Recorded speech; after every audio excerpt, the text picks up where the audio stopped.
Kisah Abdullah bin Abbas, sepupu Nabi Muhammad SAW.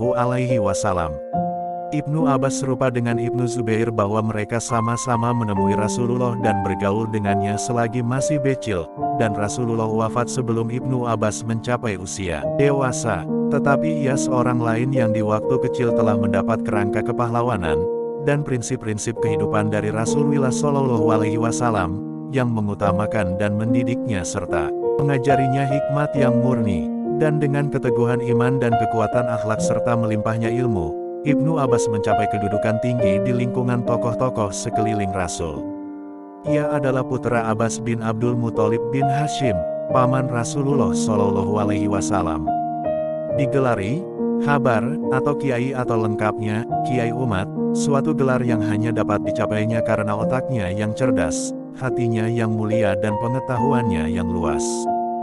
Dari kecilnya, Ibnu Abbas telah mengetahui jalan hidup yang akan ditempuhnya, dan ia lebih mengetahuinya lagi ketika pada suatu hari Rasulullah menariknya ke dekatnya selagi ia masih kecil, dan menepuk-nepuk bahunya serta mendoakannya.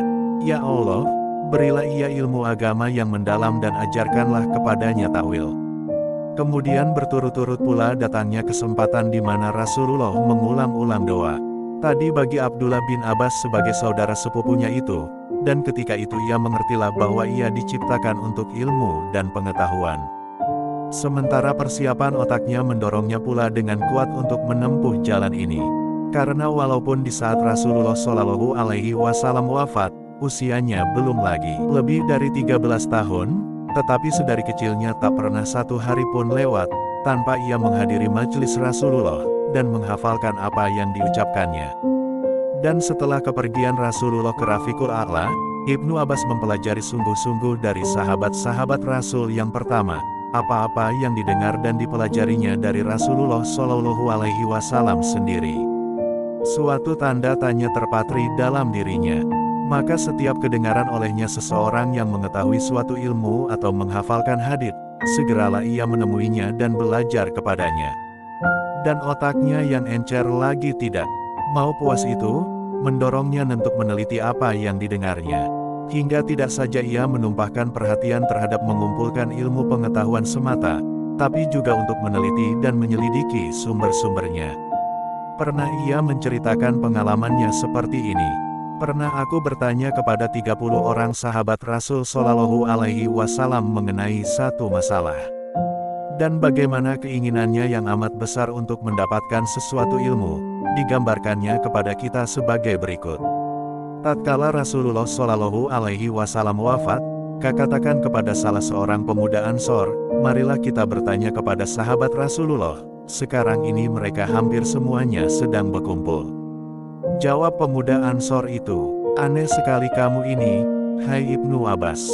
Apakah kamu kira orang-orang akan membutuhkanmu? Padahal di kalangan mereka sebagai yang kamu lihat banyak terdapat sahabat Rasulullah. Demikianlah ia tak mau diajak, tetapi aku tetap pergi bertanya kepada sahabat-sahabat Rasulullah. Pernah aku mendapatkan satu hadits dari seseorang, dengan cara kudatangi rumahnya kebetulan ia sedang tidur siang. Kubentangkan kainku di muka pintunya, lalu duduk menunggu. Sementara angin menerbangkan debu kepadaku, sampai akhirnya ia bangun dan keluar mendapatiku. Maka katanya, hai saudara sepupu Rasulullah, apa maksud kedatanganmu? Kenapa tidak kamu suruh saja orang kepadaku agar aku datang kepadamu? Tidak, ujarku, bahkan akulah yang harus datang mengunjungi Anda. Kemudian kutanyakanlah kepadanya sebuah hadits dan aku belajar daripadanya.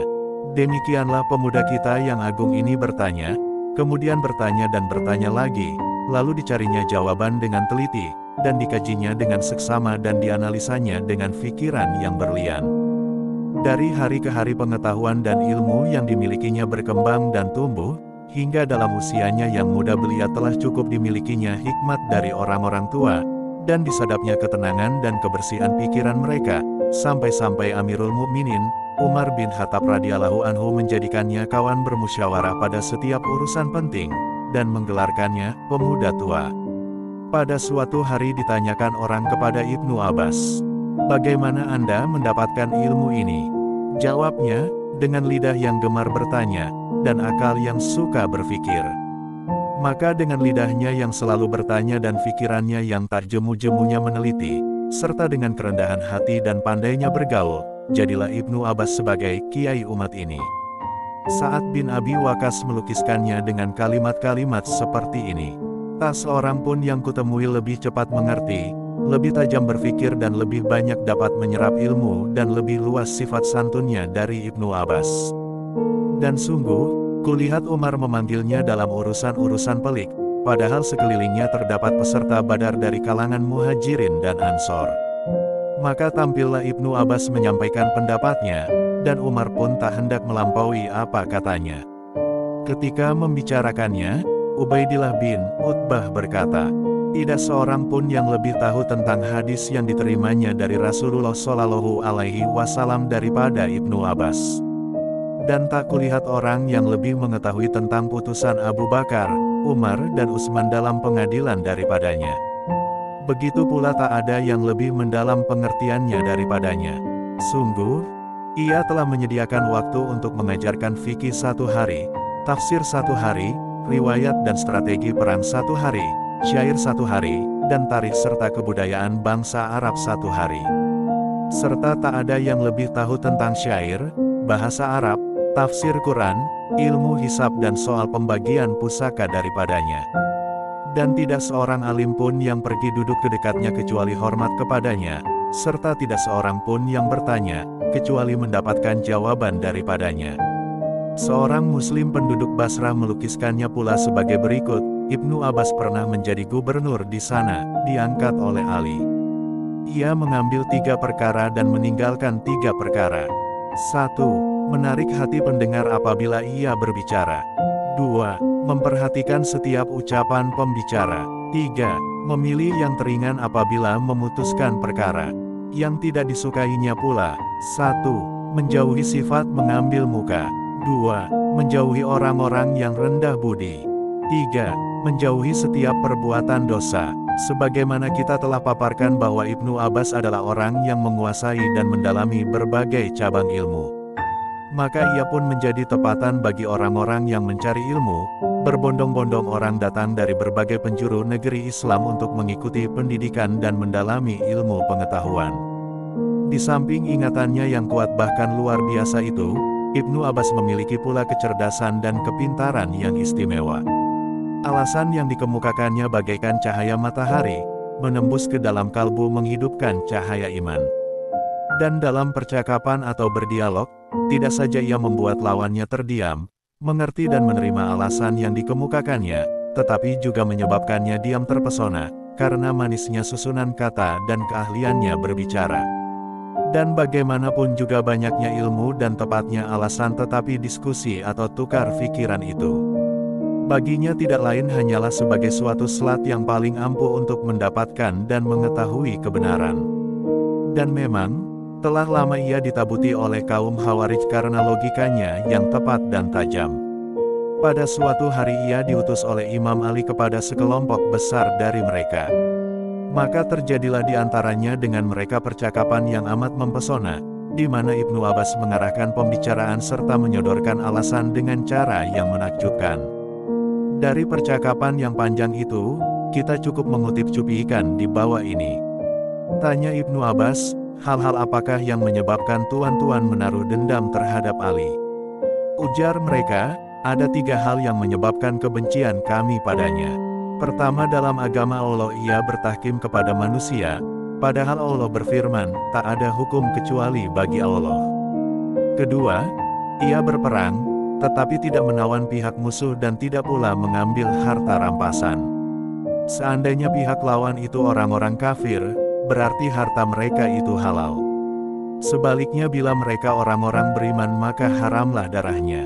Dan ketiga, waktu bertahkim, ia rela menanggalkan sifat Amirul Mukminin dari dirinya demi mengabulkan tuntutan lawannya.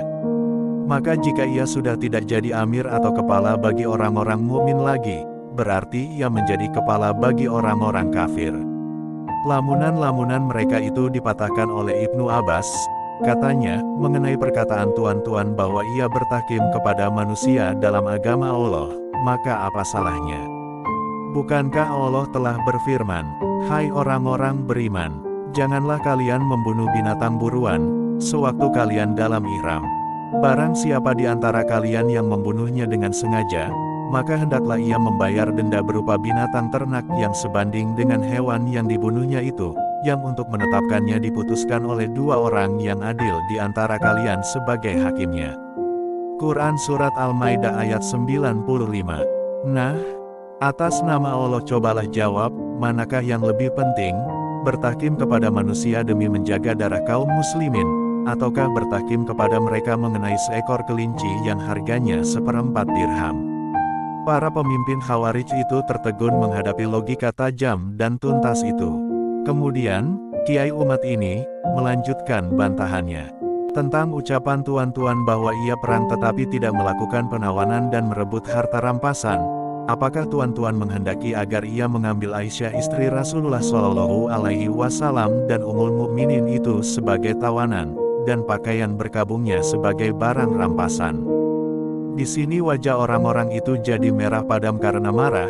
Sebagian menutupi muka mereka dengan tangan, sementara Ibnu Abbas beralih kepada soal yang ketiga, katanya. Adapun ucapan tuan-tuan bahwa ia rela menanggalkan sifat Amirul Mukminin dari dirinya sampai selesainya tahkim, maka dengarlah oleh tuan-tuan apa yang dilakukan oleh Rasulullah Shallallahu Alaihi Wasallam di hari Hudaibiyah, yakni ketika ia mengimlakkan surat perjanjian yang telah tercapai antaranya dengan orang-orang Quraisy.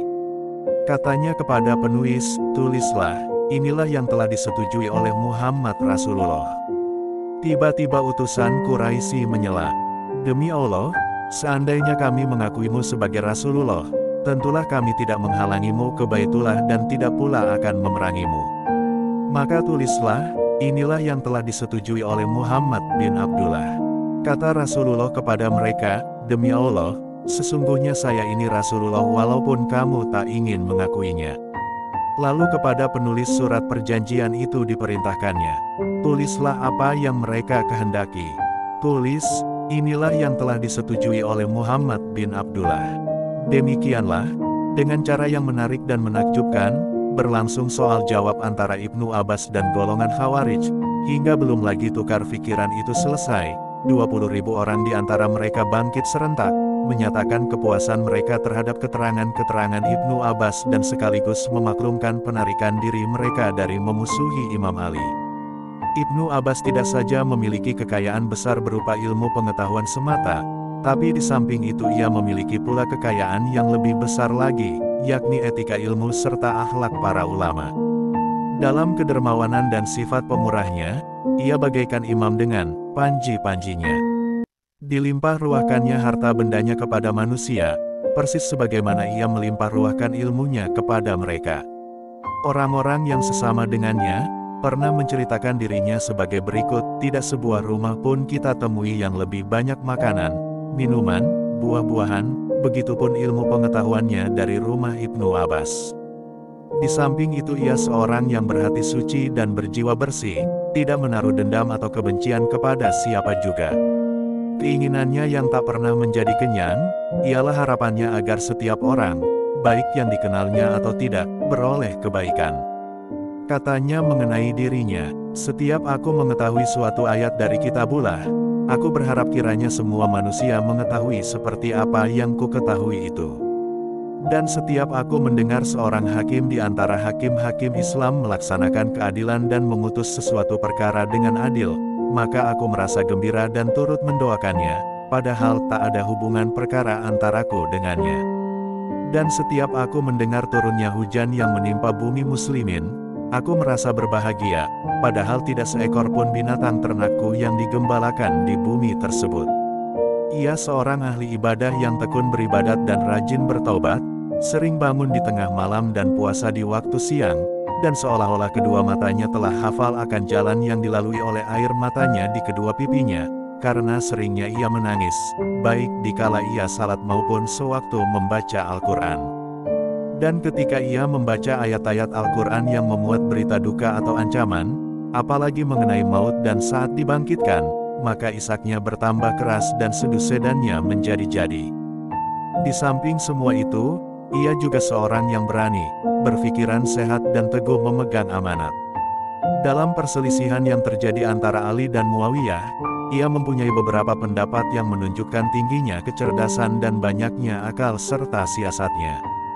Ia lebih mementingkan perdamaian dari peperangan, lebih banyak berusaha dengan jalan lemah lembut daripada kekerasan, dan menggunakan pikiran daripada paksaan. Tatkala Husain radhiyallahu anhu bermaksud hendak pergi ke Irak untuk memerangi Ziyad dan Yazid, Ibnu Abbas menasehati Husain, memegang tangannya dan berusaha sekuat daya untuk menghalanginya. Dan tatkala ia mendengar kematiannya, ia amat terpukul, dan tidak keluar rumah karena amat dukanya. Dan di setiap pertentangan yang timbul antara Muslim dengan Muslim tak ada yang dilakukan oleh Ibnu Abbas, selain mengacungkan bendera perdamaian, berlunak lembut dan melenyapkan kesalahpahaman. Benar ia ikut terjun dalam peperangan di pihak Imam Ali terhadap Muawiyah, tetapi hal itu dilakukannya, tiada lain hanyalah sebagai tamparan keras yang wajib dilakukan terhadap penggerak perpecahan yang mengancam keutuhan agama dan kesatuan umat. Demikianlah kehidupan Ibnu Abbas, dipenuhi dunianya dengan ilmu dan hikmat, dan disebarkan di antara umat buah nasihat dan ketakwaannya. Dan pada usianya yang ke-71 tahun, ia terpanggil untuk menemui Tuhannya yang Maha Agung. Maka kota Taif pun menyaksikan perarakan besar, di mana seorang mukmin diiringkan menuju surganya. Dan tatkala tubuh kasarnya mendapatkan tempat yang aman dalam kuburnya, angkasa bagai berguncang disebabkan gema janji Allah yang hak. Wahai jiwa yang aman tenteram, kembalilah kamu kepada Tuhanmu dalam keadaan ridho dan diridhoi. Maka masuklah ke dalam lingkungan hambaku, dan masuklah ke dalam surgaku. Sepupu Nabi Muhammad dengan nama lengkap Abdullah bin Abbas bin Abdul Muthalib bin Hashim bin Abdul Manaf al-Quraisy itu merasa tak pantas untuk dimakamkan di Mekah ketika meninggal. Anak dari Abbas bin Abdul Muthalib itu memilih untuk menghabiskan sisa hidupnya di dataran tinggi Taif yang terletak sejauh 85 km dari pusat kota Mekah. Baginya, dimakamkan di tanah di mana 11 syuhada sahabat Nabi yang gugur syahid dalam perang Hunain di Taif adalah kehormatan tertinggi. Ibnu Abbas yang terkenal berpengetahuan luas dan menjadi penurun Bani Abbasiyah itu pun berpesan untuk dimakamkan di sebuah tempat tak jauh dari syuhada perang Hunain dimakamkan. Menjadi salah satu orang terdekat Nabi, Ibnu Abbas meriwayatkan lebih dari 1.600 hadis. Jumlah tersebut terhitung sebagai jumlah riwayat hadis terbanyak kelima setelah Aisyah. Ia juga turut terlibat berjihad seperti di Perang Hunain, Fath Mekah, Haji Wada, hingga Perang Jamal dan Siffin bersama Ali bin Abi Thalib. Semasa hidupnya Ibnu Abbas dikenal dalam jalur periwayatan hadis, ia juga dikenal dengan banyak julukan antara lain Hibrul Ummah atau pemimpin umat, Faqihul Asyar atau orang yang paling pandai memahami agama di masanya, Imam Tafsir atau ahli tafsir, Al-Bahar atau lautan karena luasnya ilmu, dan banyak julukan lain.